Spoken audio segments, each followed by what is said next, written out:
ఈరోజు అయితే బీనీసు ఆలు కర్రీ అయితే చేశానండి. ఇది చాలా సూపర్ టేస్ట్ అయితే ఉంటుంది. మన చపాతీలు ఎంబడి అయితే చాలా బాగుంటుందండి. పిల్లలకి టిఫిన్లకైనా కట్టొచ్చు, స్కూల్ పోతే పిల్లలకి మన లంచ్ బాక్స్లో అయినా కట్టుకోవచ్చు అండి. చాలా బాగుంటుంది. ఇక్కడ వచ్చి దీని ప్రాసెస్ ఎలా చేశానో చూపిస్తాను.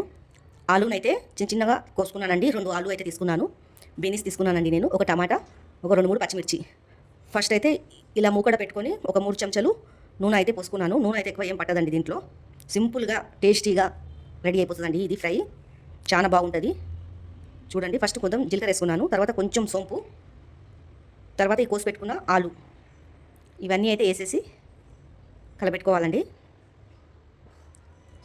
ఇది కొంచెము ఏగాల ఆలు, అప్పటికప్పుడే బెనీస్ ఏం వేయొద్దు, కొద్దిగా ఏగాల, బాగా కలుపుకోవాలా.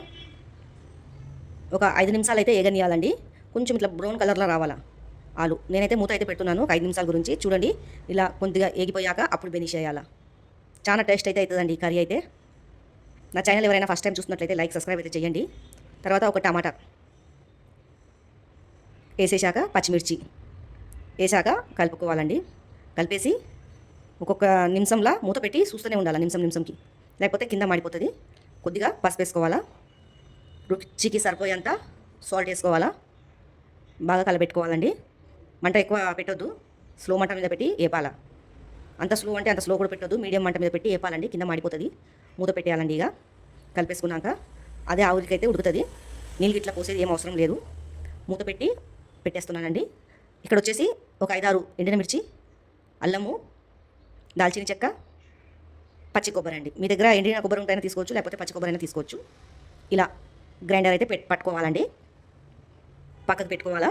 పట్టి ఇది ఉడికిందా లేదా అని చూడాలండి. ఆలు అయితే మెత్తగా ఉడికిపోతుంది. బీనీస్కి జర టైం పడుతుంది, ఎందుకంటే ముందు మనము ఆలు ఉడకబెట్టుకున్నాం కదా ఫ్రై. బీనీసు మెత్తగా ఉడికిపోయేలాగా ఫ్రై అయితే చేసుకోవాలా. చూద్దామండి ఉడికిందో లేదో. చూడండి, ఆలు అయితే మెత్తగా ఉడికిపోయింది. బీనీస్ ఉడకాలండి, కొద్దిగా ఫ్రై అయితే కావాలా బీనీసు. ఇప్పుడైతే పెట్టేస్తున్నాను, మూత పెట్టి పెడతానండి. ఆవిరికి బీనీస్ కూడా మంచి మెత్తగా ఉడికిపోతుంది. బీనీసు అంతా ఉడికిపోయిందండి. ఈ పట్టి పెట్టుకున్న మసాలా దాంట్లో వేసేసుకోవాలండి. ఏపుతుంటేనే సూపర్ స్మెల్ అయితే వస్తుంది, అదిరిపోతుందండి. ఇలా కలుపుకొని మంచిగా మొత్తము ఒక 5 నిమిషాలు అయితే ఏంపాలా. ఎందుకంటే పైనది పచ్చివాసన అంతా పోతుందండి. ఏంపుకుంటూ 5 నిమిషాలు పెట్టి కలబెడతానే ఉండాలండి, ఎందుకంటే ఇరిగిపోతుంది.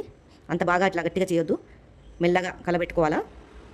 తర్వాత సన్నగా తరుక్కున్న కొత్తిమీర ఉంటుంది కదండి, అది మనం పైనుంచి చల్లుకోవాలా. ఇక్కడైతే కర్రీ అయితే రెడీ అయిపోయింది. పైనుంచి కొత్తిమీర అయితే చల్లుకుంటున్నాను. ఎంతో టేస్టీ అయిన బీనీసు ఆలు ఫ్రై అయితే అయిపోయిందండి. మీ ఎంతమందికి ఇట్లా బీనీస్ ఆలు ఫ్రై ఇష్టం ఉన్నదో కామెంట్ బాక్స్లో కామెంట్, లైక్, సబ్స్క్రైబ్ అయితే చేయండి.